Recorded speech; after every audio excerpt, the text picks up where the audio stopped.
Hello everyone, and welcome to another e-learning video on the Canvas platform. And in this video, we're going to be looking specifically at the gradebook and at assignments. So as you can see, I'm in a course, it's just a test course, but I'm in the gradebook right now.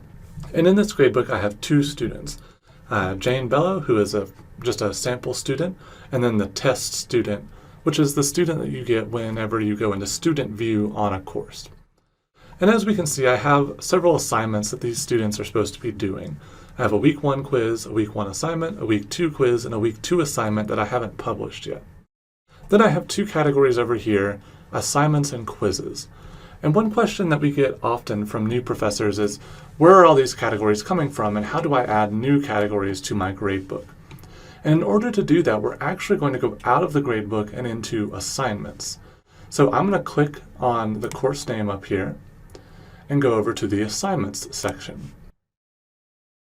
In these assignments, I see that I have two categories, assignments and quizzes, and each of those categories has two items inside.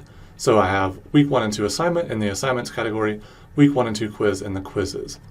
If I would need to add another column to that gradebook, I'm going to need to go up to this plus assignment button, and I'm going to need to add an assignment. So let's do week 3 quiz, for example.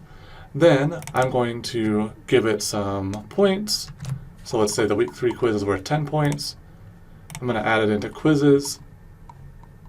And then all of these options here, you can kind of go through in your own time, but this is basically just setting up due dates and things like that. Then I'll click Save and Publish. Now when I go back to grades, you'll notice I have a week 3 quiz, but whenever you add a new column into a gradebook, it's going to be all the way over to the right. And so if you want to organize your gradebook, which is something that I always like to do, you'll want to click on the week 3 quiz name, click and hold with your mouse, and then you can just drag it over wherever you like. One of the things that professors often do is they'll leave assignments like this unpublished. But this can really clog up your gradebook, especially if you have a lot of weeks with unpublished assignments. So one of the ways around that is to go to this View option here. And by default, Canvas will show your unpublished assignments, but you can uncheck that. And you'll notice that those unpublished assignments disappear from the gradebook. Now, they're not gone, you haven't deleted them or anything like that. If I go back and recheck it, I can get that column back. However, it does make the gradebook a little cleaner. The other thing in that view is you could add a column for notes, which adds a column next to each student's name where you can type in notes about that student. If they have a preferred name, if they have accommodations, whatever you like, just as a reminder for yourself. There are some filters, so you can filter out by sections if you have multiple sections on one course. You can filter by modules, so if you choose that, you can go to this drop-down menu and just choose the assignments for that one module, for example. So if you're just grading like 1 week at a time, you can filter out by 1 week at a time in that manner. Similarly, you can search by a student name to just bring up that one student if you're just grading for a specific group of students. You can also type in additional names into this search bar here to bring up 4 or 5 students, for example, if you have like one group that's done a project. And over here in this assignment name, you can search by assignments. You can search multiple assignments at a time. So for example, if I have week 1 and week 2 quiz that I'm grading, I can just focus in on those. Now, the other thing that often instructors will ask us is, what do I do with something like this? So I see this paper here, this sort of paper icon, but I don't really know what that means. And what that means is that the student has made a submission for this assignment and that you need to grade it in Speedgrader. So to do that, you'll click on this paper. This is where you can give them a grade. If you already know what their grade is, you can just type it in now. But often you won't, so you'll click on this little arrow. And we're going to see the student's name pop up. There's another option to give them a grade. You can leave comments, you can change the status of their assignment, and we can also click into Speedgrader. Once in Speedgrader, we can see their assignment here. So because this is a test student, I just typed in test, test, test, but hopefully your students won't do that. And then we can go in, we can view it as plain text if they have submitted something with lots of formatting, for example, that's oddly formatted.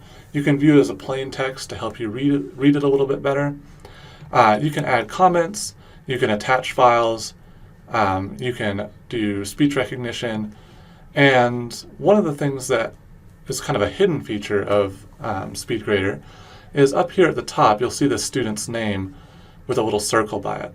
This circle means that the student has submitted something for this assignment. And if I click the drop-down arrow here, you'll see the list of all students in the section. And any student with a circle by their name has submitted something. Any student without has not. That's just an easy way as you're grading to go through and just focus on the students that have actually turned in the assignment without having to scroll through each individual student. The other way to get around Speedgrader is if you click these left and right arrows, you'll go from student to student. So you'll notice that the test student, when they don't have a submission, will say right here, the student doesn't have a submission. Whereas if they do, it'll show you what that submission is. And if they've uploaded a file, it'll be over here on this right panel where you can download it to your computer if you like.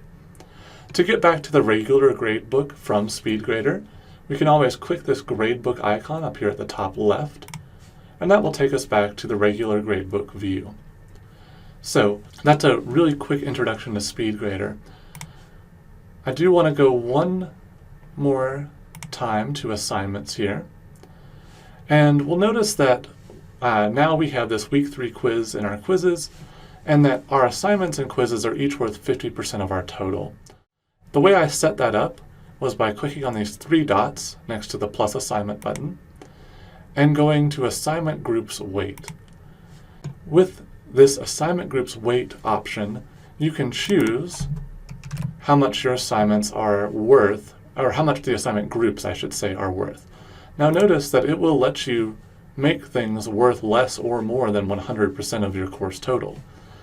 So do be a little bit careful when doing that to make sure that this percentage always adds up to 100 and not, for example, 731%, as I mistyped there. So when I go back to my gradebook now, you will see that these columns now have changed to 30% and 70%. And all these columns is the average for the student for just assignments in that category. So this would be the average quiz grade, this is the average assignment grade, and this total column way at the far right here is their overall grade in the course.